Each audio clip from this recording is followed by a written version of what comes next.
hombre está en la más absoluta oscuridad, es cuando puede volver otra vez la luz.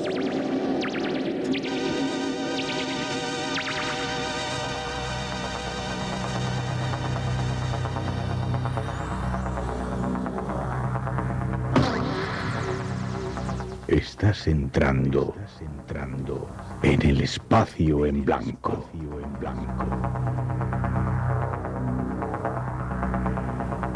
Una puerta a nuevas dimensiones de la existencia.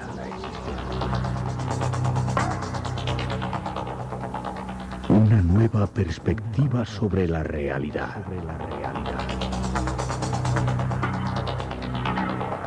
Espacio en blanco.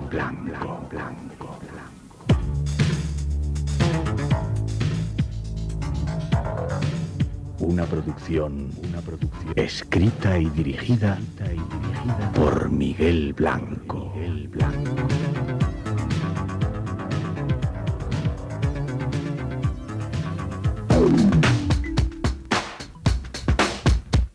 I'm on my way up. Look out.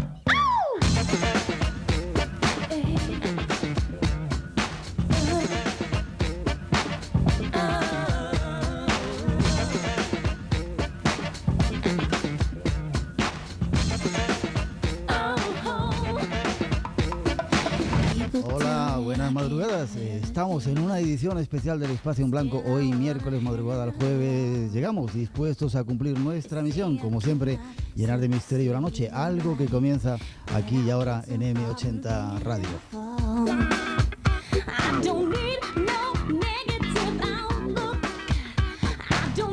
Y cuando es la 1 y 2 y 2 en las Islas Canarias, los saludos del habitual equipo, Ana Morel, Raquel Ruiz. Hoy no tenemos a nuestro Sendra que nos abre las puertas, pero tenemos a Alicia Gaitón. Gracias por estar ahí. Enrique Marrón y quien nos habla.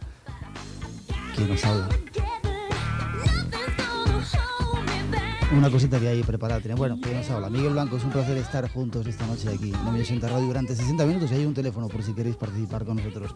905 11 80 80. 905 11 80 80. Esta noche no sabemos si habrá premios, pero sí tenéis la línea abierta por si queréis participar.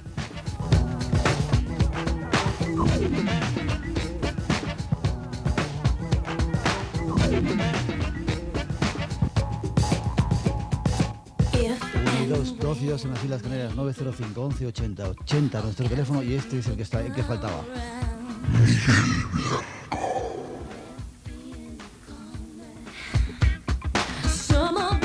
En muchas de vuestras cartas nos pedíais cambios, sobre todo que nuestro programa comenzara una hora antes, a las 12. Así que dentro de poco podréis hacerlo, así podréis escuchar más cómodamente vuestra emisión. Ya no tenéis excusas, a partir del día 1 de agosto comenzamos a las 12, las 11 en las Islas Canarias, habrá programas especiales, lo mejor del Espacio en Blanco, y será a las 12, como decimos, las 11 en las Islas Canarias, así que en verano podremos estar juntos, disfrutarlo.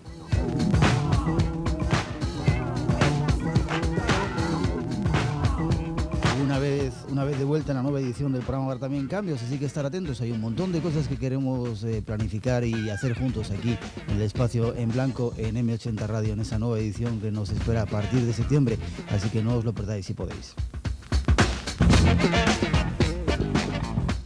Y para hoy, en esta edición especial, ya tenemos todo listo. Nuestra invitación, llevaros de viaje a conocer reinos lejanos, prohibidos y desconocidos. Si nos acompañáis, ya tenemos todo preparado. Nuestro compañero Enrique Marrón nos informa de todo ello.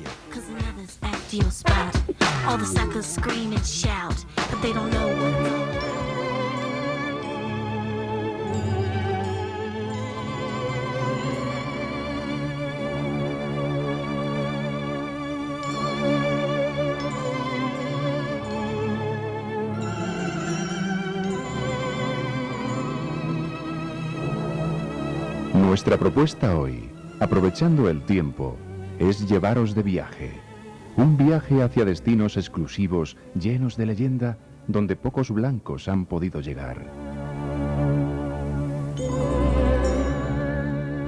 Desde nuestro mundo, en la lejanía, tenemos pocos datos de este lugar, el reino de los chamanes. Sin embargo, En otro tiempo, no hace mucho, fue el imperio más grande de este planeta, el más poderoso, el más influyente.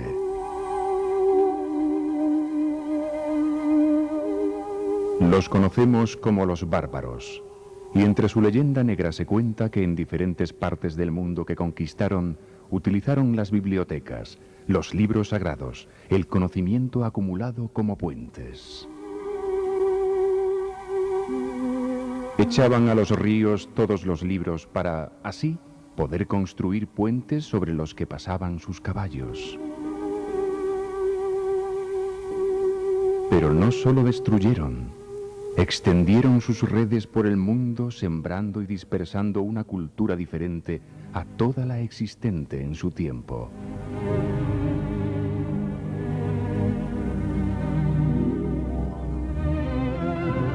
Es el reino de los chamanes, Mongolia, el mundo de la gran estepa.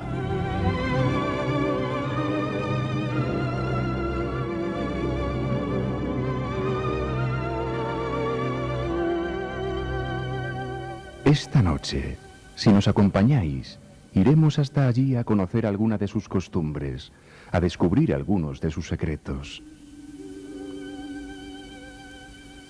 Nos servirá de guía un viajero recién llegado de allí, nuestro compañero Manuel Carballal. En su compañía, Shambhala y los misterios del Gobi hoy estarán más cerca.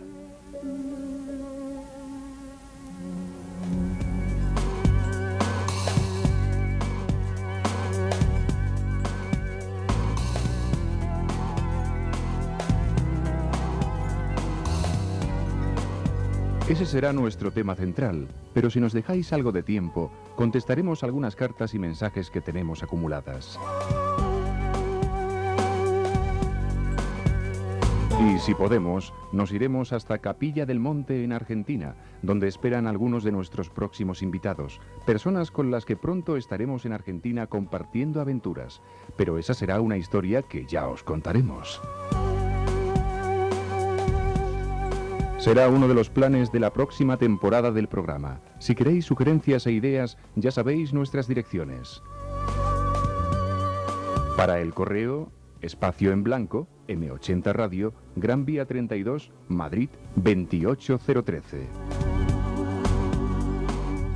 Y para el correo electrónico, laisla.com/eblanco.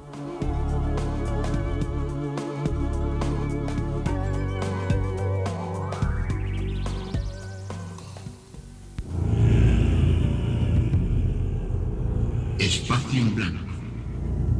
Mucho más de lo que puedes imaginar.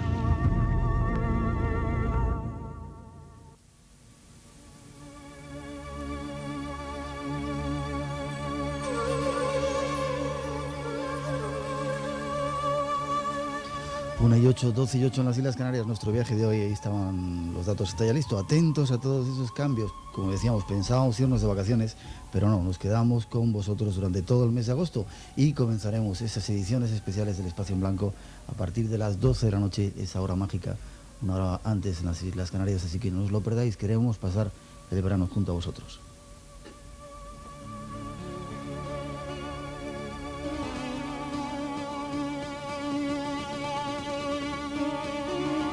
...905 11 80 80 es nuestro teléfono y solo nos queda saludar a nuestro invitado de hoy, viejo compañero Manuel Carballal. Manuel, ¿cómo está usted? Muy buenas noches también. A ver si se te ha oído. Muy buenas noches y feliz reencuentro. Sí, porque decíamos aquí que te viniste al programa un día antes de marcharte de viaje. Ajá. Vienes un día después de venir de viaje. Y unas horas antes de marcharnos otra vez. Y unas horas antes de marcharnos. Nos vamos mañana, mucha gente ya lo sabe, en esas dos expediciones que hemos preparado este verano para Egipto. Hay un grupo de personas que ya están en Jordania llegando a Egipto. Nos juntamos mañana con ellos. Y hay otra expedición, 100 y pico personas que salen en el día 31 de julio de este mes. Bueno, un viaje interesante, ¿no? Va a ser apasionante estar ahí todos juntos en las arenas del desierto descubriendo un montón de cosas. Yo vengo de un desierto, pero estoy deseando irme al de Jordania. Ese le tengo muchas ganas. El de Jordania y el desierto del Sinaí en Egipto y el Mar Rojo y un montón de lugares. Y atentos a toda esa gente que viene con nosotros el día 31 de julio, que todavía no tiene los datos de salida de avión y todas esas cosas que hacen falta. Poneros en contacto con Menatus, con la agencia, en el teléfono 411 2150, 91 de prefijo, 411 2150, para ultimar todos los datos, de todos los detalles de esa salida del 31 de julio, y ahí nos vemos en Egipto. Acabas de llegar de Mongolia, el reino de los chamanes. ¿Cuál sería el primer pensamiento que tiene uno cuando vuelve a la civilización? Te he descolocado, me siento absolutamente fuera de lugar. Después de tanto tiempo, han sido 5 semanas, algo más de un mes, conviviendo con una gente absolutamente increíble. Yo te aseguro que no me he encontrado en ningún lugar del mundo la gente que nos hemos encontrado entre las tribus nómadas de Mongolia. Y efectivamente en el norte del país, en la frontera con Siberia, con la región de Siberia, es donde nació el chamanismo, que para muchos autores es la primera religión del mundo, la primera religión que se instauró con cuerpo doctrinal propio. Y la verdad es que nos hemos encontrado algunas cosas, hemos traído incluso calcos de algunos restos arqueológicos de complejos de menires, de formaciones megalíticas, en los que aparecen ya lo que parecen ser algunos de los elementos que todavía utilizan los pocos chamanes que aún quedan en los desiertos de Siberia. Pues hacia ese reino nos vamos, el reino de los chamanes, y un lugar bastante desconocido. Nuestro propósito esta noche, darlo a conocer, y lo hacemos después de esa primera introducción que ofrecen ya nuestros compañeros.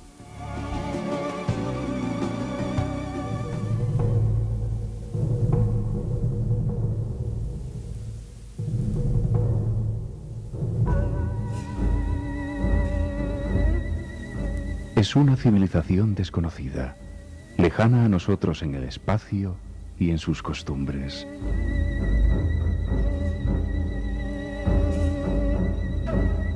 Hasta hace muy poco, estuvo protegida por ese telón invisible que dividía el planeta. Estuvo protegida también por las nubes del misterio y por el ardiente enigma de uno de los desiertos más desconocidos del planeta, el Gobi. Pero este tiempo nuestro es el del Apocalipsis, el tiempo de la revelación, y todo aquello oculto sale a la luz. Nuestro propósito, revelar un mundo desconocido, el país de los chamanes. Nos ayuda nuestro invitado.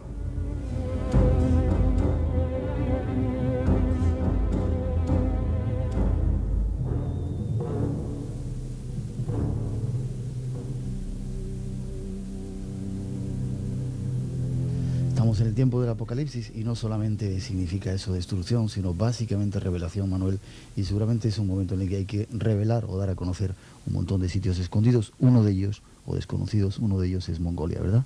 A mí me dio la impresión al llegar allí que en estos tiempos en que estamos sobresaturados de información, en que y nosotros mismos hemos hablado tanto, hemos escrito tanto y hemos viajado tanto por África o por el continente americano, quizá uno de los últimos desconocidos sea lo que hay en algunos lugares muy concretos de Asia. Y Mongolia fue el epicentro de lo que en su día fue, como muy bien decís en la introducción, el mayor imperio de la historia, o el imperio de Gengis Khan fue mucho más grande que el imperio español, que el imperio romano. Fue el imperio que dominó en el reinado de un mismo gobernante toda Asia, llegó incluso hasta parte de Europa, Polonia, Hungría, y ha quedado una secuela en la historia imborrable, pero a pesar de eso sigue siendo uno de los lugares más mágicos que yo he conocido y también más desconocidos. Curioso porque qué pocos datos tenemos de ellos, ¿no? Quizá porque no interesa mucho que se conozca. Eran los bárbaros, ¿no? Gente bárbara que venía de ahí arriba y que no tenían cultura y que destrozaron todo lo que pillaban. Y que, como decíamos, no sé si lo hemos contado ya, que tenían la costumbre de echar todos los ríos de las bibliotecas que pillaban a los ríos para poder pasar sus caballos por encima de ellos construyendo puentes. Salvajes, ¿no? Salvajes, sí, primitivos, quizás. Y lo de los caballos yo he empezado a entenderlo ahora, al convivir, como hemos podido convivir con los nómadas. Piensa que Mongolia es un país que es 3 veces España en extensión y que está habitado por menos de 2 millones de personas, lo que te da una media de casi 1 kilómetro cuadrado por persona, con lo cual nosotros atravesábamos estepas, desiertos de cientos de kilómetros sin ver un alma, ¿no? En esos lugares el caballo es Es casi el animal sagrado por muchas cosas, porque en invierno es el animal que comen, porque es la yegua es la que les da el elemento fundamental para el airak, que es la bebida clave en la vida de los mongoles, la leche de yegua fermentada, que además no sabe nada bien, por cierto. Pero es un pueblo, como te decía, en el que todavía hoy, cuando estamos ya rozando el siglo XX, el 50%, más de la mitad de los mongoles son nómadas. Son personas que viajan con sus rebaños y con sus casas, con sus gers, que son una especie de no tiendas de campaña, sino unas construcciones de tela, de lana y de fieltro que desmontan y que trasladan en las estaciones de invierno a las zonas de la montaña, donde están más protegidas de los cambios climáticos, y en verano buscando prados más verdes. Pero es como viajar en el pasado, ¿no? Es como pegar un salto en el tiempo y retroceder 4, 5, 6 siglos hacia atrás, y es un pueblo muy curioso, la verdad es que sí. De ahí vino Gengis Khan Uh-huh. y toda esa gente que, bueno, de la que todavía se mantienen algunas costumbres. Nosotros recorrimos prácticamente todo el país, y volvimos a Ulan Bator, a la capital, el 11 de julio, para asistir el 12 y el 13 de julio al Nadam, que es una fiesta que reúne a personajes que vienen de todo el país, y que es una tradición que se mantiene desde hace 13 siglos, desde antes de Gengis Khan, en que durante una especie de pruebas deportivas, pero llenas de ritos, llenas de un simbolismo muy curioso, se celebran 3 tipos de prácticas: una el tiro con arco, otra las carreras de caballos, que son brutales y espectaculares, y la lucha mongola, que es también casi una religión en la mentalidad de la vida de los mongoles. Pero sobre todo las carreras de caballos nos impresionaron mucho, porque son carreras que se hacen con los caballos mongoles. Son caballos más pequeños que los caballos que estamos acostumbrados a ver, más peludos y sobre todo mucho más fuertes, mucho más resistentes. Esa fue el arma secreta del imperio de Gengis Khan.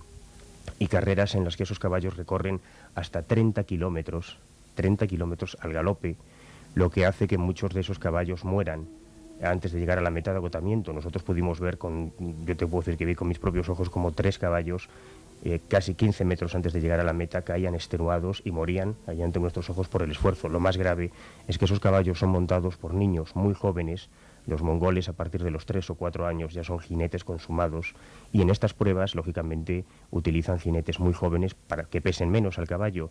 Y también pudimos presenciar, por desgracia, alguna carrera en la que hasta 2 niños perdían la vida en una avalancha de hasta 400 caballos que participan en esas espectaculares carreras.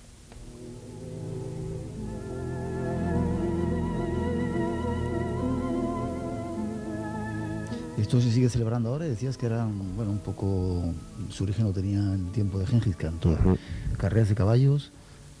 Carreras de muchos caballos, la lucha, que además allí no existe la tradición del fútbol como aquí, y allí los grandes mitos son los luchadores, una lucha que es una especie de mezcla del sumo japonés y del judo, y el tiro con arco, que lógicamente en los tiempos de Gengis Khan pues era también una práctica muy importante. Ya.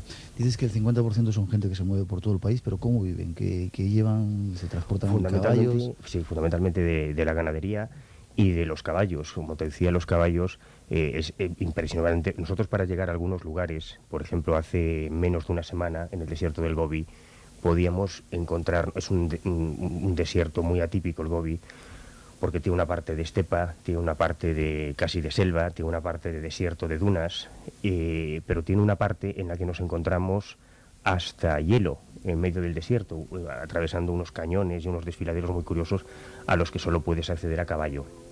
Y la verdad es que hacíamos el ridículo más estrepitoso cuando queríamos mantener el paso. De hecho, el mío concretamente se me desbocó un día y casi nos damos un susto, pero es gente que son auténticos centauros, porque los mongoles, en tiempos de la conquista de Gengis Khan, eran capaces de estar cabalgando durante todo un día sin bajarse del caballo o cambiando de caballo en marcha.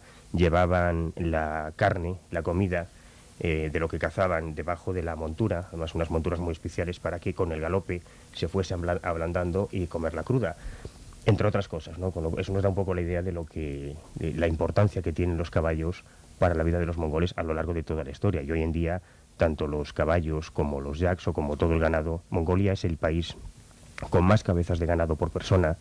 Hay miles de caballos, de camellos, de yaks, e incluso para los amantes de la naturaleza es un espectáculo absolutamente alucinante la experiencia de viajar por Mongolia.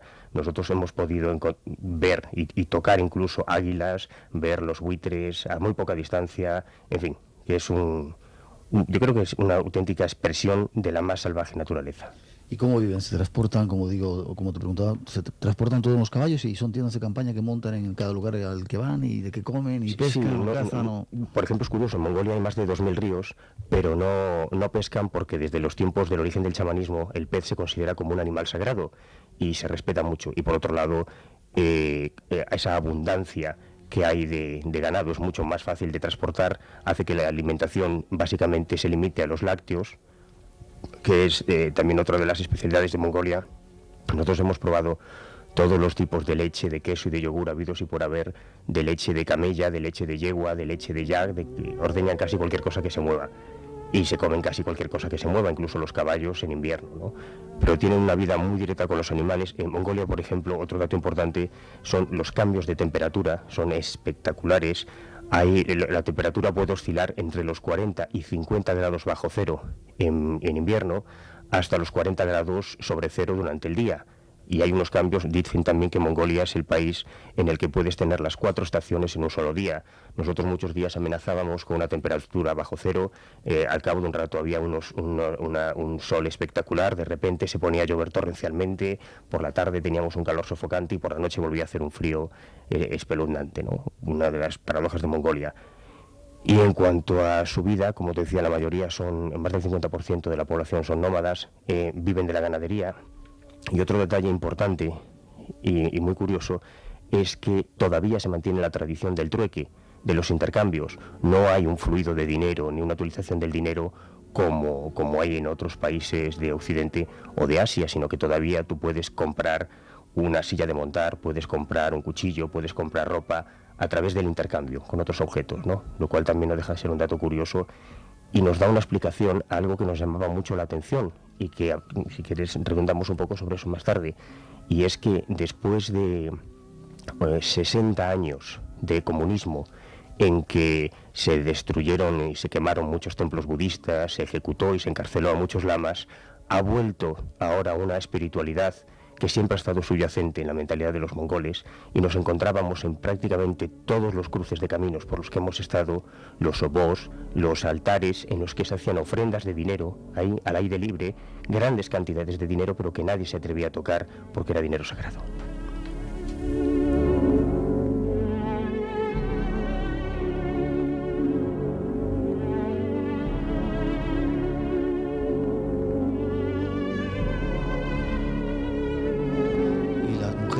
Vamos a ver el teléfono 905 11 80 80, nuestro teléfono esta noche muy tranquilito por si queréis preguntar o entrar en nuestra emisión especial. Está en directo que estamos realizando hoy desde Mi80 Radio. Las mujeres y los niños, ¿cómo participan en esa sociedad? Pues los niños son durísimos por la vida que llevan. ¿No se rompen? No se rompen, uy, qué va. Nosotros cuando llegábamos, en alguna ocasión viajábamos en 3 coches toda la expedición. Cometimos el gran error de no llevarnos un GPS y tan solo había una brújula, que es la que llevaba yo. Un GPS es un sistema de orientación a través del satélite. Por satélite. Y fue inevitable que en algunas ocasiones nos perdiéramos, y lo que es más grave, que perdiéramos el coche de aprovisionamiento, donde llevábamos las tiendas de campaña, la comida, los víveres, etcétera, el generador eléctrico y demás. Pero eso nos dio una ventaja, y es que en algunas ocasiones, al perdernos, pudimos disfrutar de la proverbial hospitalidad mongola, que es algo de lo que habíamos leído, pero que es verdad, que no es un tópico, ¿no? En algunas ocasiones llegamos no son aldeas porque los nómadas no se agrupan ni siquiera en aldeas, sino casi como familias. Lo máximo que puedes encontrarte son 2, 3 o 4 gers que pertenecen al padre de familia, al hijo que se ha casado o a la hija que se ha casado. Son pequeños núcleos familiares. Y nos recibían con una hospitalidad absolutamente emocionante. Nos sacrificaban algún animal, nos preparaban unas comidas muy raras. ¿Cómo hacían las cabras o cómo cocinaban? Pues mira, una de las cosas que más nos llamó la atención, la última experiencia que tuvimos, porque hemos tenido varias en distintas provincias y lógicamente dependiendo de la nación, porque este es otro dato curioso, en Mongolia conviven distintas etnias, distintas naciones con distintas tradiciones y con distintas creencias, dependiendo de que fuesen pues, los kazaks, por ejemplo, en Balolgi, en la frontera con Kazajistán, que son musulmanes, lo hacen de una manera, o en otros, o en el interior de otra. Pero en la última experiencia que tuvimos en Argengay, una provincia a la que le tenemos un especial cariño en Mongolia, llegamos a un lugar en el que nos invitaron a una cena como visitantes, que éramos los nómadas. Tú sabes que todos los nómadas del mundo son tremendamente hospitalarios, y en este caso ellos mataron a una cabra, primero atontándola con un golpe muy fuerte en la cabeza y luego asfixiándola para no utilizar un cuchillo, cosa que al principio nos extrañaba un poco, pero creo que entendimos cuando la despellejaron desde las patas traseras para vaciar el interior de los órganos vitales. Es difícil de explicar si no se ve, pero imaginemos al pobre animal colgado por las patas traseras, que ha sido despellejado, se ha ido abriendo su piel para utilizarlo como un odre en el que, una vez vaciado de los intestinos y de las entrañas, se llena con agua, con sal, con vodka de leche, además, que destilan de una forma muy peculiar, y con unas piedras negras que ellos calientan al rojo vivo para introducirlas dentro de ese odre y hervir el agua. Y una vez hecho esto es cuando se vuelven a colocar el hígado, el corazón, etcétera, para cocinar al animal dentro del propio animal. Yo supongo que esa es una costumbre que han heredado por algo que nosotros también vivimos, y es que en la estepa, ahí, al no haber árboles, es muy difícil conseguir leña, lógicamente. Entonces nosotros muchas veces teníamos que cocinar usando como combustible los excrementos del ganado, que arde muy bien, pero que es una imagen muy poco idílica, ¿no? Y supongo que en las frías noches de invierno pues desarrollaron ese sistema de cocinar al animal dentro del propio animal, que es una forma muy ingeniosa, pero a ojos del occidental, la verdad es que bastante poco estética.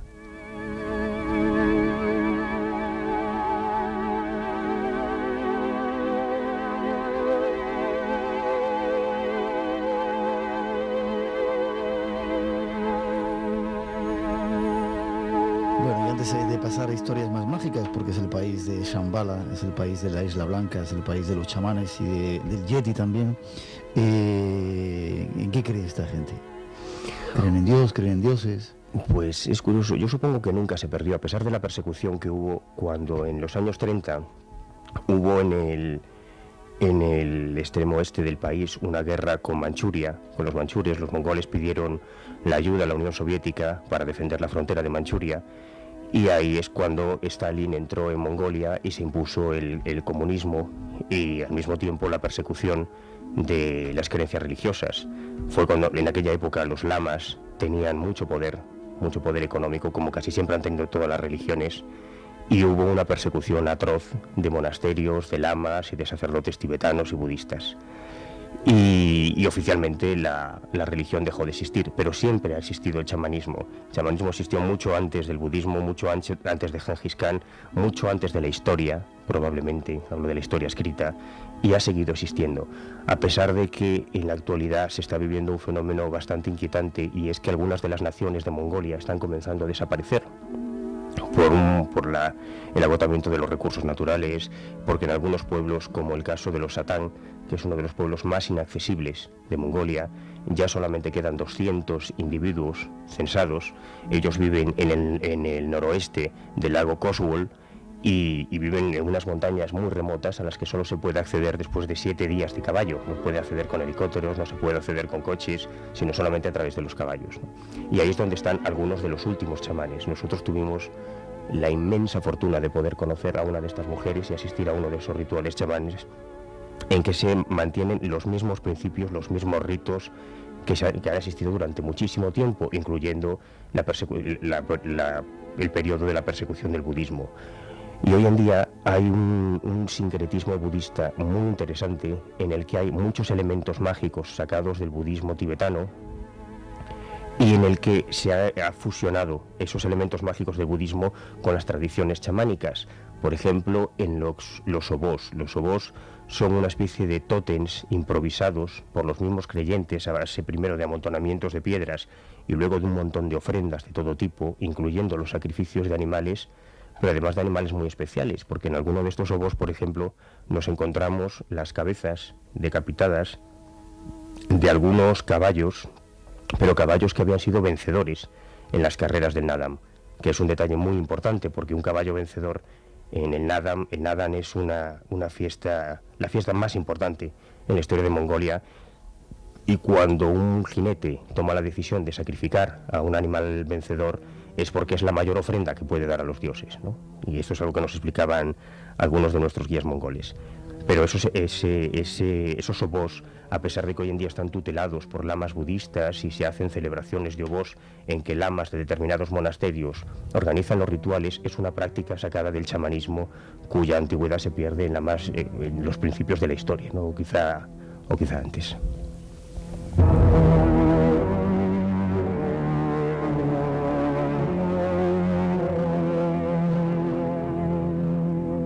12:30 en las Islas Canarias. A esta hora es costumbre hacer una mínima pausa por si estáis grabando el programa, que le deis la vuelta a la cinta y enseguida volvemos. Tenemos mucho más para contaros. El Yeti anda por ahí esperando historias tremendas de una civilización perdida y una isla blanca que estaba también por ahí. Nuestro compañero Manuel Caraballero nos lo cuenta en un momento. No os vayáis, que enseguida venimos.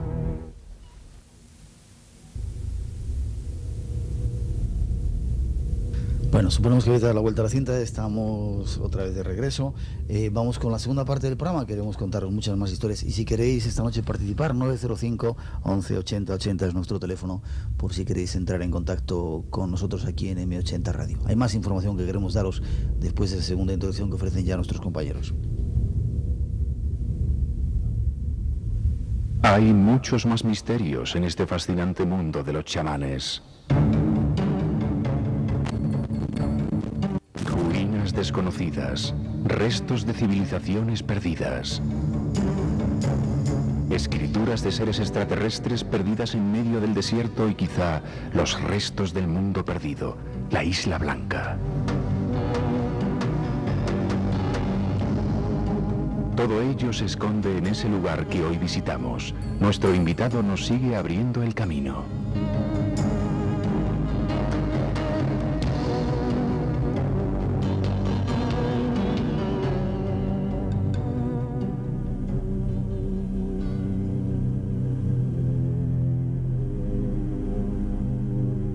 Decíamos que Mongolia era uno de esos lugares desconocidos todavía y quizá casi virgen, donde, bueno, quizá se preservó todo gracias a ese telón que dividía nuestro mundo y había un pueblo con un montón de costumbres extrañas. Habías comenzado a hablar un poco de un ritual chamánico, si quieres contarnos qué es lo que era eso. Sí, bueno, y apuntar que se preservó también porque la orografía de la zona es muy especial. Las montañas de Mongolia, el desierto del Gobi, hace que no sea demasiado fácil entrar ni salir. Pues quizá por eso también se han mantenido intactas tantas tradiciones. Y en cuanto a lo de esta experiencia con esta mujer, pues fue muy interesante porque nosotros teníamos más como un sueño utópico, porque no disponíamos de tiempo, y 7 días a caballo por esas zonas es una prueba física extremadamente dura. Nosotros hemos tenido que recorrer algunos trayectos a caballo, ir a algunas zonas a caballo, y nos duraban las agujetas pues la mitad del viaje, ¿no? No es tan sencillo ni tan mongólico como decir pues 7 días a caballo.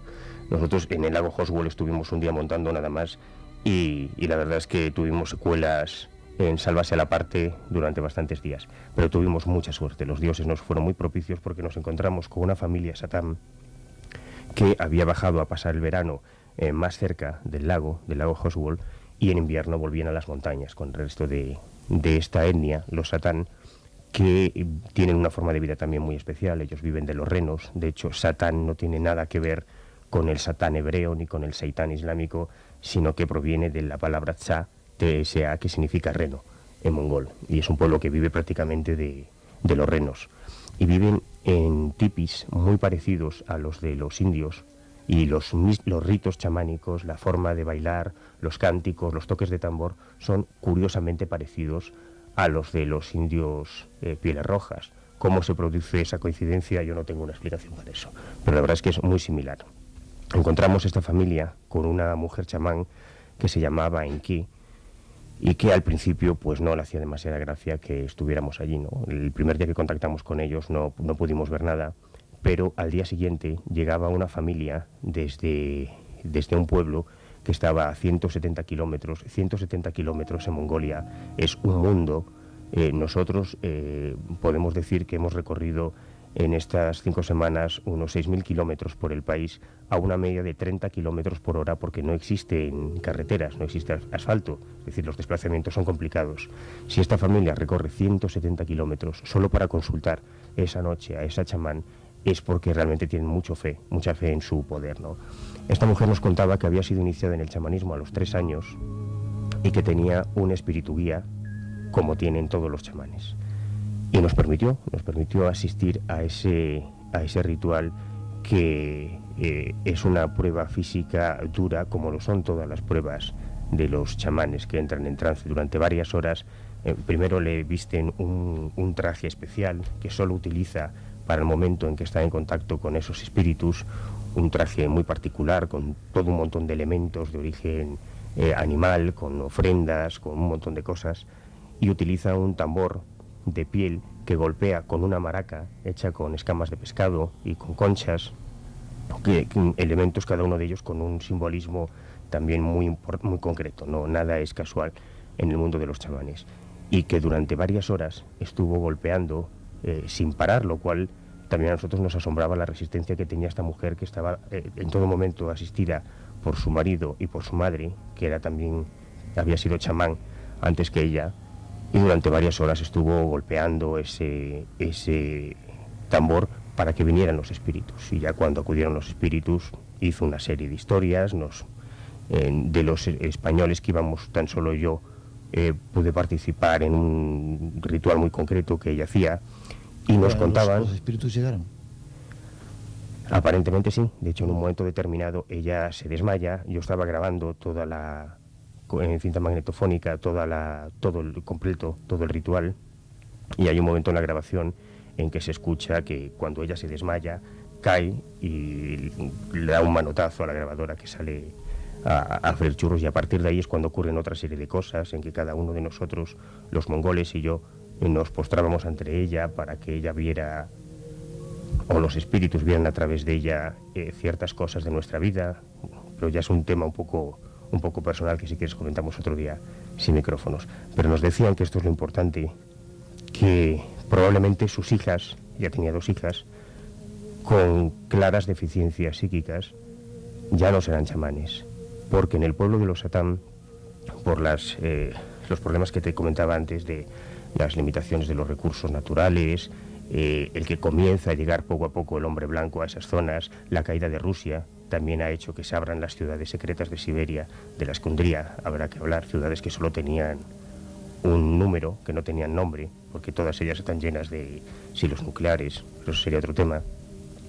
Ha hecho que los Satán tengan o hayan comenzado a tener prácticas endogámicas, entre ellos relaciones entre miembros de la misma familia, lo que hace que las últimas generaciones hayan comenzado a nacer con trastornos físicos y psicológicos, y probablemente el pueblo de los Satán y los chamanes Satán desaparecerán en muy poquitos años. ¿Cómo terminó esa práctica, ese ritual chamánico? ¿Vinieron los espíritus, os dijeron cosas? Vinieron los espíritus, nos dijeron cosas, y 2 de las personas, un varón y una hembra de esa familia que había venido a visitarla, digamos que tuvieron una especie de iniciación que habían pedido. Pero no vamos a decir más por ahora. Vamos a respetar los secretos.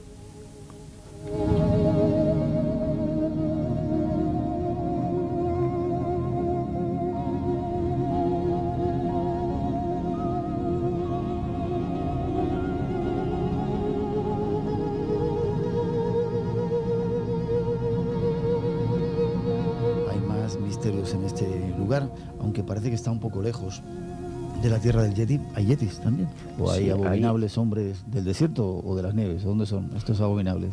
No sé si son abominables, son seres extraños que se han incluido en las clasificaciones de esos personajes extraños, de los Bigfoot, de los Sasquatch, de los Yetis, depende de en qué zona estén.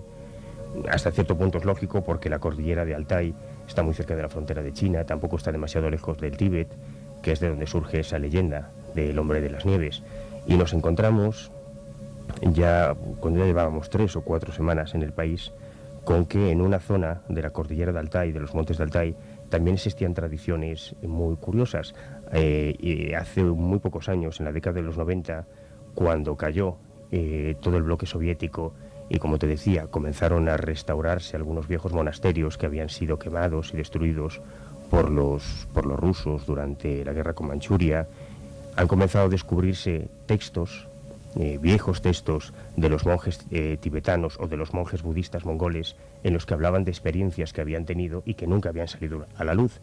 Uno de esos textos fue escrito en 1799 por un monje budista llamado Jans, que se retiró a meditar, se retiró de su monasterio en Altai y se fue a las montañas para meditar. Encontró una cueva en la que estuvo viviendo 3 años practicando la meditación y donde tuvo unas experiencias que, cuando volvió a su monasterio, registró en textos escritos que han sido descubiertos hace muy poco, y en la que habla de una serie de encuentros que él tuvo en las montañas con un ser, con un grande, con aspecto velludo, más o menos la descripción típica que se hace de estos extraños seres que se han visto en tantas partes del mundo, y que él llamaba el comedor del sol, el hombre que comía el sol, porque la mañana, en realidad, que él descubrió a este personaje, según el texto que él dejó escrito, había estado meditando en su cueva cuando escuchó unos sonidos extraños, y al salir, esto era al amanecer, se estaba produciendo un eclipse de sol, y en medio de ese eclipse recortado, en medio de ese eclipse, apareció ese extraño personaje.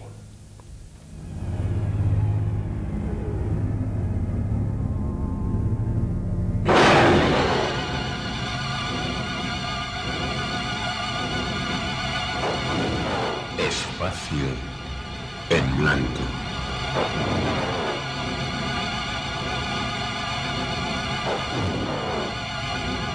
Un viaje hacia otros mundos.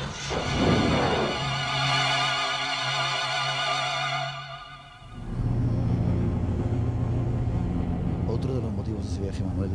Luego mandaremos recuerdos a gente que se ha quedado allí porque, bueno, están hospitalizados, tuvieron un ligero problema. Mandaremos recuerdos aparte de la gente. ¿He dicho algo que no debía? Bueno, Quizá. Bueno, otro de los motivos de esa expedición era buscar restos arqueológicos. Yo recuerdo que una vez que hicimos un viaje desde Tashkent, una república soviética también por esa zona, se veían cosas muy extrañas por el desierto, restos de construcciones, líneas como las líneas Nazca. ¿Habéis visto algo de eso? Pues una de las cosas que a mí más me conmocionó, porque la verdad es que no me lo esperaba, no salió al paso. Y digo que no salió al paso porque estas cosas son cosas que te pone el destino. En el norte del país, cuando estábamos bordeando toda la frontera con Siberia, cerca del lago Urk, que hace frontera prácticamente con Siberia, de hecho al otro lado del lago veíamos las montañas de Rusia, y habíamos estado grabando un valle espectacular y gigantesco.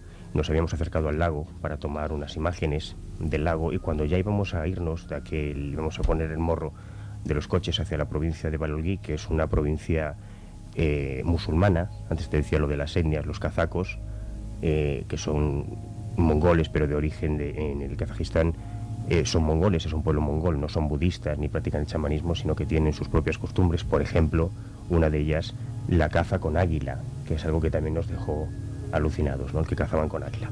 Y cuando íbamos a dirigirnos hacia ahí, pues una compañera, Asunción Martín, se percató de que a lo lejos había unas estatuas o unas piedras con una forma extraña, y nos acercamos a echar un vistazo. Y ahí nos encontramos con unas estatuas muy curiosas que estábamos midiendo, que estábamos examinando la orientación con la brújula, bueno, pues haciendo el registro típico.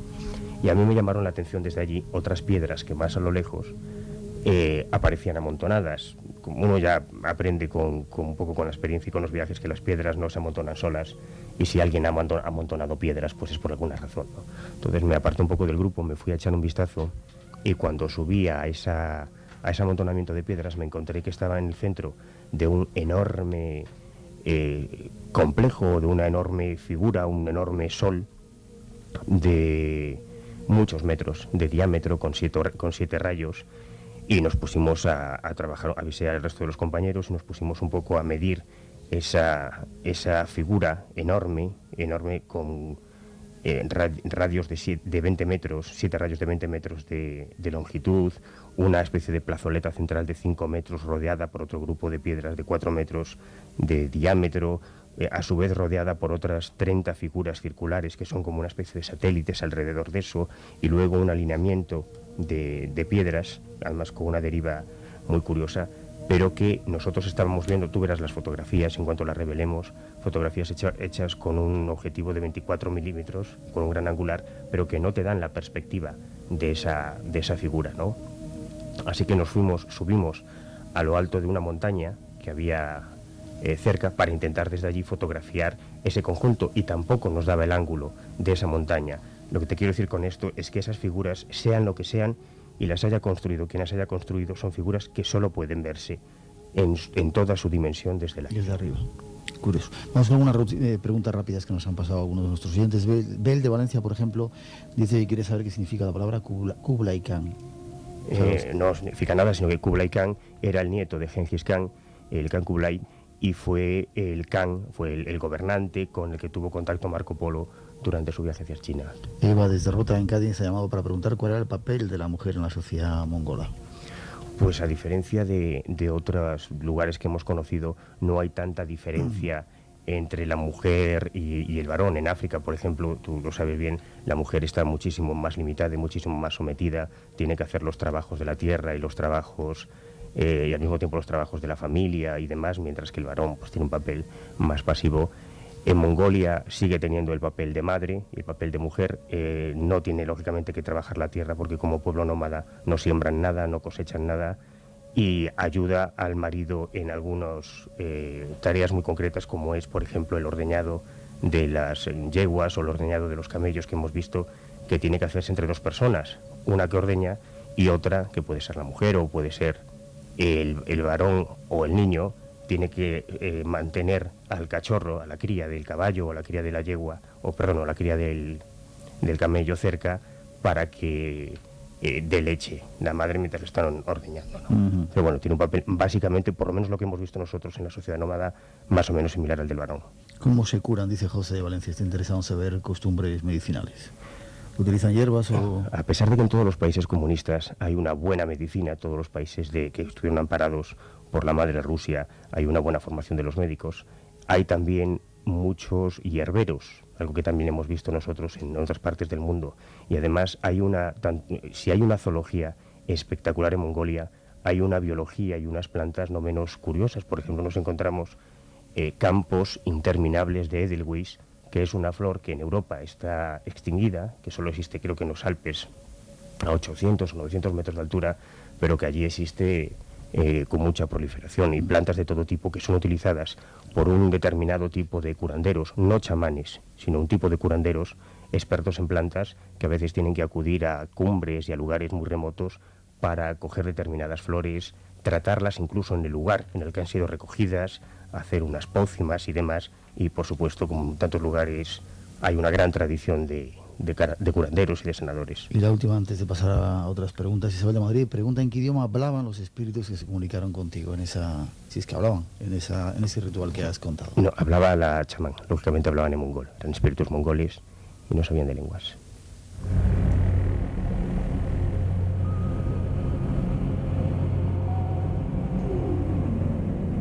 Mucha gente decía que en ese desierto de Gobi, del cual llegas, estaba en el centro, la Isla Blanca, que era a su vez el centro de un continente desaparecido, el continente de Mu. Y con eso estaba relacionado Shambhala y esos sitios mágicos y ciudades perdidas. ¿Se escucha algo de eso en ese país? Muy poquito. Me sorprendió que hay muy poca tradición. A mí me costó mucho. Estuvimos en muchos monasterios, y en todos los monasterios pues yo era muy coñazo, iba a todos los lama que veía, pues lama que le preguntaba por Shambhala, ¿no? Y la verdad es que con poco éxito, salvo dos excepciones: el monasterio de Amar Bayar Escalán, al norte de Ulan Bator, y otro monasterio muy chiquitito y muy especial. Lo que pasa es que la leyenda de la Isla Blanca, que es anterior, incluso la leyenda de Shambhala, sí tiene una constatación histórica. Está reseñada en muchos libros budistas que se conservan, sobre todo en el Tíbet.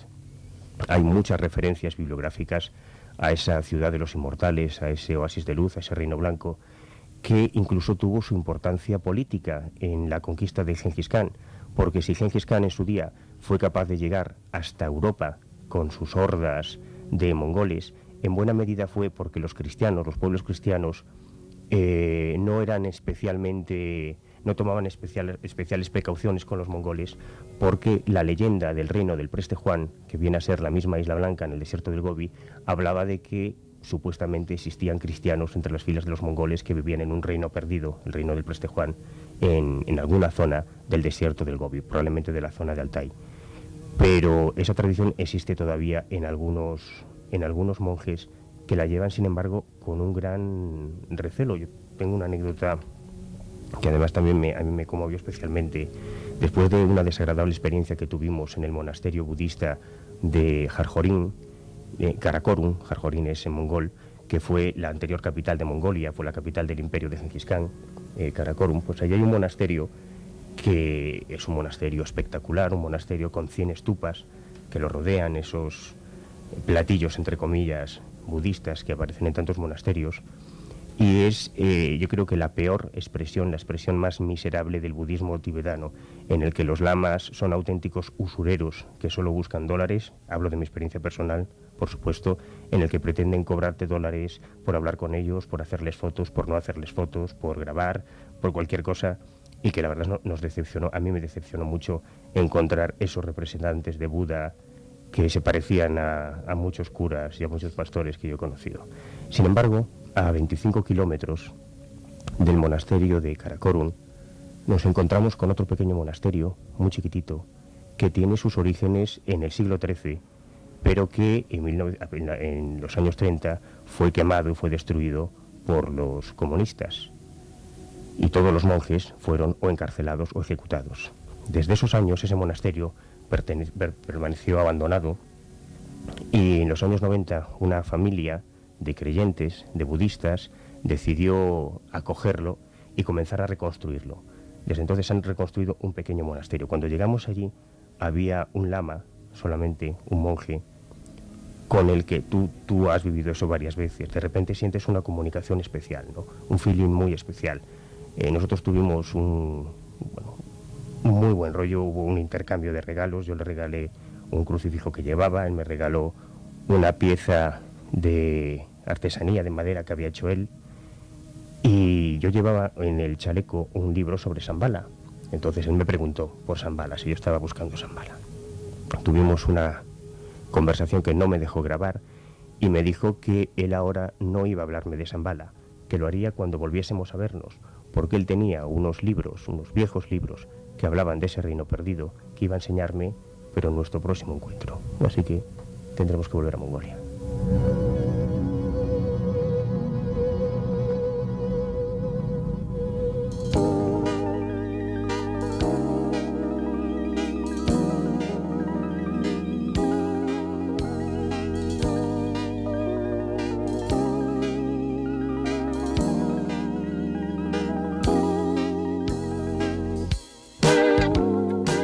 Pues habrá que volver, Manuel, a Mongolia, sobre todo porque nos cuentan esa historia que yo estoy deseando de entender y de conocer, de ese sitio mágico. Merece la pena. Sí. Yo no sé si Shambhala existe o no, pero si existe, Mongolia es un buen lugar para que esté. Bueno, pues iremos para allá. Por lo pronto nos vamos dentro de unas cuantas horas. Tenemos casi la maleta preparada para marcharnos a otro país fascinante que es Egipto. Estaremos un montón de tiempo por ahí haciendo cositas y os contaremos algunas de esas aventuras aquí en M80 Radio. Gracias, Manuel, por ser como eres y por estar ahí con nosotros. Y ahora atentos, vamos a contestar algunas de las cartas que tenemos por ahí, un montón de ellas, así que atentos si os pedíais direcciones, que aquí van algunas de esas contestaciones.